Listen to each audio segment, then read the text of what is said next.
অখণ্ড সংহিতা বা শ্রী শ্রী স্বামী স্বরূপানন্দ পরমহংস দেবের উপদেশ বাণী দ্বাদশ খণ্ড। জীবনের মহৎ সৌভাগ্য। অপরাহ্নে শ্রী শ্রী ভবানী বিভিন্ন গ্রামে সমবেত যুবকদের নিয়ে মাঠে ভ্রমণে বাহির হইয়াছেন।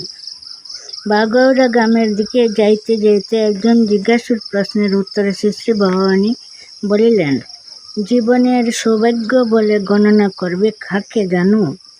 যেখানে ভগবানের নাম কীর্তন হয়েছে, নামে মহিমা বর্ণন হয়েছে, সাধকেরা যেখানে তাহাকে স্মরণ মনন নিধিধ্যাসন করেছেন, সেই স্থানের একটি কণা ধূলির রেণু যদি ভক্তিভরে শিরে স্পর্শ করতে পারো, তবে জানবে এটা জীবনের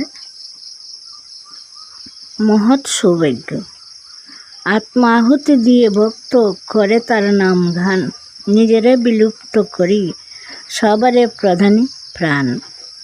সে স্থান পরম তীর্থ বিশ্বপ্রভু নিরঞ্জন, প্রতি ধূলিকণা মাঝে আনন্দে করে রমণ।